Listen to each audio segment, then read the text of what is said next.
Fala galera, sejam bem-vindos ao canal MATLAGOS, o seu canal de matemática. Na aula de hoje falaremos sobre função quadrática ou função polinomial de segundo grau. Daremos ênfase aos conceitos iniciais da função quadrática, tá beleza? Não se esqueçam, se gostarem da aula, dê aquela curtida e se inscrevam no canal. Vem comigo, vamos para a prática. Então vamos lá, galerinha. Hoje vamos estudar função quadrática. Toda função f de R em R da forma ax² mais bx mais c, com a, b e c números reais e a diferente de zero, é chamada de função polinomial de segundo grau ou função quadrática, beleza? Primeira coisa, esse R e esse R aqui são o nosso domínio e contradomínio. Então aqui a gente tem o domínio. Esse R aqui, o contradomínio. Vocês lembram o que é domínio e contradomínio? Isso aí, o domínio é o conjunto de partida, onde estão os valores possíveis de x, e o contradomínio, o conjunto de chegada, onde estão os valores de y, beleza? Então, o meu domínio pode ser qualquer número real, e o contradomínio também pode ser qualquer número real, tá bom? A minha função ela é dessa forma aqui, um termo, um coeficiente vezes o x² mais outro coeficiente vezes o x mais um coeficiente isolado aqui, que a gente chama de termo independente, tá bom? Então, eu vou ter um termo com x², um termo com x e um termo independente, tá? O a e b e c são números reais com um a diferente de zero. O que significa isso? O b e o c pode ser qualquer valor, inclusive o zero. O a ele pode ser quase qualquer valor, ele só não pode ser o zero. O restante ele pode ser qualquer coisa, positivo, negativo, com vírgula, fração, raízes estranhas, tá? Não importa, beleza? Então, para ser uma função quadrática, eu preciso ter esse termo aqui, o termo com x², ele tem que existir, e para que ele exista, o a tem que ser diferente de zero, porque se o a for zero, vai ficar 0 vezes x², e a gente sabe que 0 vezes qualquer coisa é o próprio zero. Então, esse termo aqui se anularia. Ficaria só o bx mais c. Seria uma função do primeiro grau ou uma função constante se o b também for igual a zero, beleza? Então, por isso essa restrição do a é diferente de zero, tá ok? Então, agora que a gente já sabe a forma de uma função de segundo grau, vamos ver aqui como é que a gente faz para separar esses coeficientes. Lembrem-se, o coeficiente que está com o x², ele é o a. Então, quem está com x² aqui é o 2. Então, o 2 vai ser o a. O nosso a aqui, então, vai ser igual a 2. O coeficiente que está com x é o b. Quem está com x aqui é o 3. Então, nosso b vai ser o 3. E o termo independente é o c. O cara que está sozinho é o c. Então, nosso 6 aqui, ele é o c. Tá bom? Então, o a é o cara que está com x², era o 2. O b é o cara que está com x, era o 3. E o termo independente é o c, tá bom? O carente da história ali é o c, é o 6, beleza? Então, aqui na 2, qual vai ser o valor do a? Zero? Não é zero não. Lembrem-se, a gente já viu isso em outros momentos. x² é a mesma coisa que 1 vezes o x². O 1 é o elemento neutro da multiplicação. Então, toda vez que eu ver alguma coisa pura, eu estou multiplicando por 1. Ele é neutro porque ele não altera a multiplicação. Eu posso multiplicar qualquer coisa por 1 que não muda em nada. Então, toda vez que eu ver o x², é a mesma coisa que se eu tivesse 1 vezes x². E se eu tivesse menos x², é a mesma coisa que se eu tivesse menos 1 vezes o x², tá beleza? Então, nosso a aqui é 1. O b é o termo que está com x, é o menos 2, respeita o sinal dele. E o c é o carente da parada. Quem é o c? Menos 3, isso aí, tem que respeitar o sinal dele também, tá beleza? Então, o a é o termo que está com x², naquele caso ali, como o x² está puro, a gente já viu que é o elemento neutro da multiplicação, é o 1, então 1 vezes x², então o a é 1. O b é o termo que está com x, que é menos 2, e o c é o carente ali, o termo independente, ele é o menos 3, tá bom? E aqui, quem vai ser o a na terceira questão? Menos 3, muito bom. Quem vai ser o b? 4, isso aí. E o c? Menos 5, muito bom. Respeitaram todos os sinais, perfeito, tá bom? E aqui na 4, quem vai ser o a? Isso, a gente acabou de ver no anterior, quando está puro é 1. Quem vai ser o b? 6, perfeito. E o C? Isso aí, galera. Se tiver faltando o termo, significa que aquele termo é zero. Então, no nosso caso aqui, o termo independente, o 6, ele é zero, tá bom? Vamos ver aí, então, agora a quinta, o quinto e o sexto exemplos, beleza? Ó, o 5, quem vai ser o A? Menos 4, isso aí. Quem vai ser o B? 6 não, o B não é 6. E isso, ó, a gente acabou de ver ali no anterior que quando não tem o termo, ele é zero. Aqui eu não tenho o termo com x, o B é o cara que acompanha o x. Não tem o termo com x, então meu B aqui ele vai ser zero, tá? E o 6 é o termo independente. Essa função ali, a gente poderia ter escrito ela dessa forma aqui, ó. F de x igual a menos 4x ao quadrado mais 0x mais 6, ó. Só que esse termo aqui, a gente sabe que ele vai se anular, não faz sentido eu botar ele ali, representar ele. Por isso que fica só menos 4x ao quadrado mais 6, tá beleza? E na sexta questão, quem vai ser o valor do A? 2, perfeito, isso aí. Nosso A então é 2. E o B? Isso, a gente acabou de ver no anterior que se não tem, ele é 0. E o C? Também vai ser 0 nessa questão. Então viram, ó, o B e o C pode ser qualquer coisa. O A só não pode ser o próprio zero. O restante também ele pode ser qualquer coisa. Lembre-se disso, para ser uma função quadrática, o termo de maior grau tem que ser 2, então vai ter que ter aquele x ao quadrado, não vai ter um x elevado a 3, um x elevado a 4, tá? Beleza? E o A tem que ser sempre diferente de zero. Com isso, então, a gente fechou essa parte inicial de função quadrática. Tá beleza? Ok? Vamos dar sequência à nossa aula, então. Então, galerinha, ó, dando sequência à nossa aula, falaremos agora sobre raízes ou zeros da função quadrática, tá bom? O que são raízes ou zeros de qualquer função, gente? Nada mais é do que a gente descobrir quais são os valores de x que fazem a função dar zero, tá bom? Então, achar a raiz ou zero da função é isso, achar o valor de x que faz a função dar zero. No caso da função quadrática, existem algumas formas de a gente fazer isso. Nesses exemplos aqui, eu vou utilizar a fórmula resolutiva da equação quadrática, tá?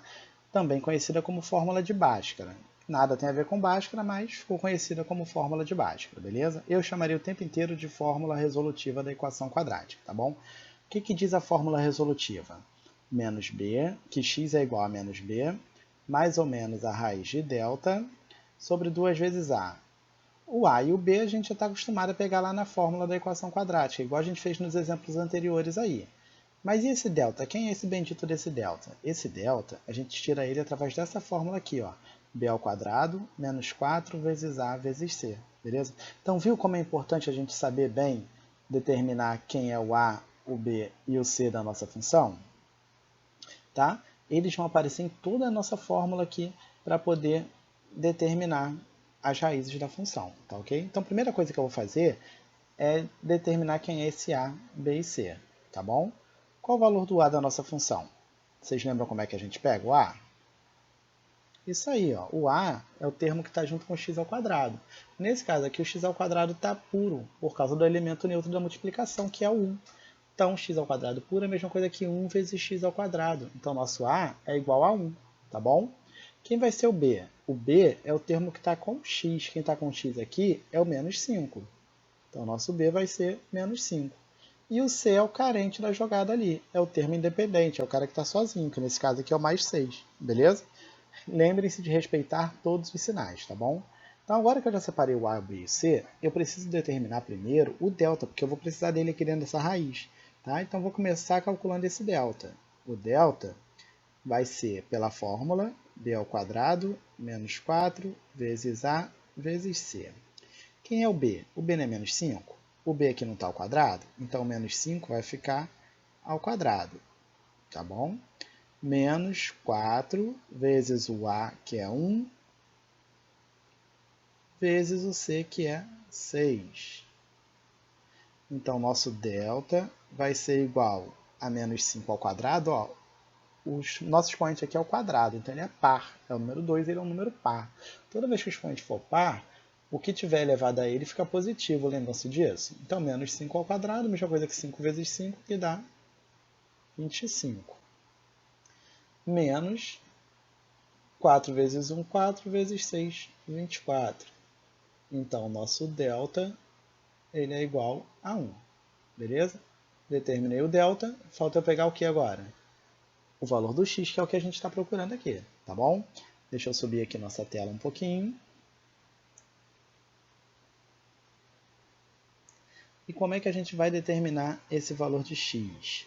Usando a fórmula resolutiva lá, ó. O x ele é igual a menos b, mais ou menos a raiz de delta, sobre 2 vezes o a.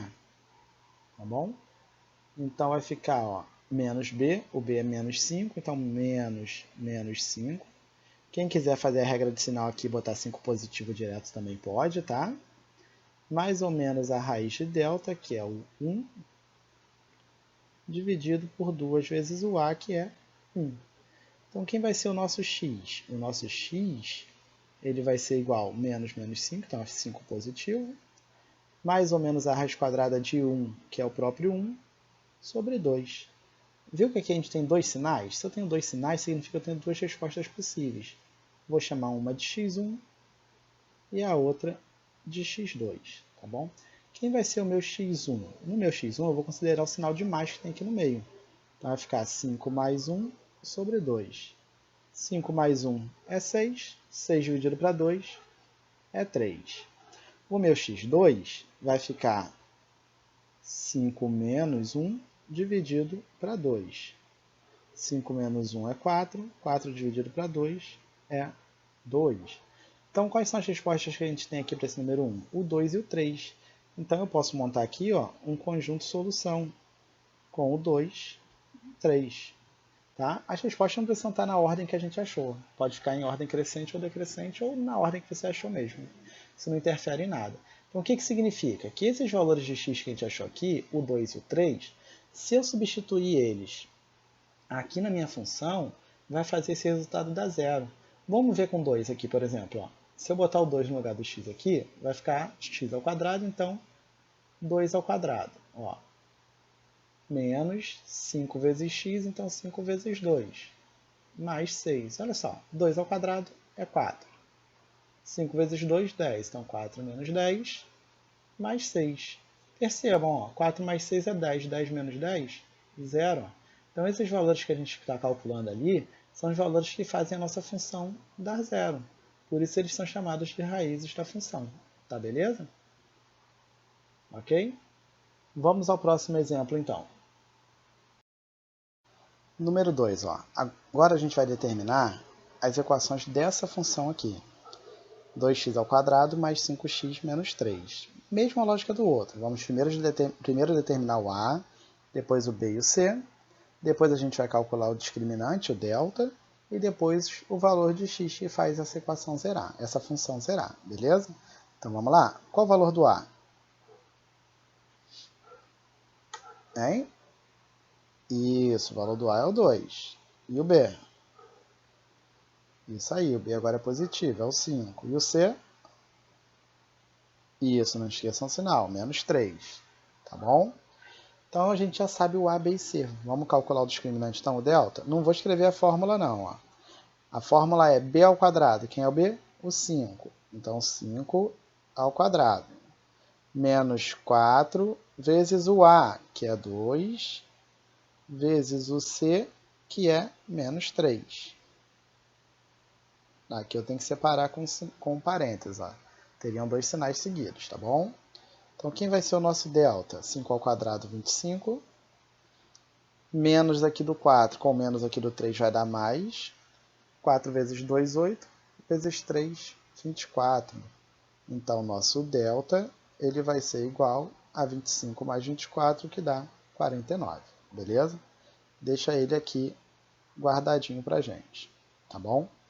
O que a gente vai fazer agora? Usar a nossa fórmula resolutiva lá, que é x igual a menos da fórmula, menos b, quem é o b? 5, então menos 5, mais ou menos a raiz de delta, que a gente acabou de calcular ali em cima, ó, 49, dividido por 2 vezes o A, que é 2. Tá bom? Então, como é que vai ficar isso aqui, ó? Vai ficar menos 5, mais ou menos raiz quadrada de 49, que vocês sabem que é 7, né? 7 vezes 7 é 49, dividido por 2 vezes 2, que é 4. Então, ó, a gente vai ter dois valores ali de novo. O x1, que vai ser menos 5, mais 7 sobre 2, tá bom? Então, menos 5 mais 7 sobre 2 dá 2 sobre 2, que dá 1. E o segundo valor que a gente vai ter vai ser menos 5 menos 7, sobre 2 não, tem um errinho ali em cima. Aqui não é 2, aqui é 4. Então, sobre 4, aqui então dá 1 sobre 2, ou 0,5, tá bom? Então, aqui menos 5 menos 7 sobre 4, dá menos 12 sobre 4, que é igual a menos 3. Então, vamos ter aí duas possíveis soluções, né? Uma solução é o menos 3, que a gente achou, e a outra foi 0,5, ou 1 sobre 2, tanto faz. Beleza? Aconselho a vocês, se forem usar número decimal aqui dentro do conjunto solução, tá? Usar ponto e vírgula aqui no meio para poder separar os dois, para ficar claro aonde começa e onde termina cada um deles, tá ok? Então, galerinha, por hoje é só isso aí. Espero que tenham gostado, que tenham conseguido compreender esses conceitos iniciais da função quadrática, tá? Lembrando, se gostaram, deixa aquele like aí no vídeo, dá aquele joinha e se inscrevam no canal. Até a próxima aula!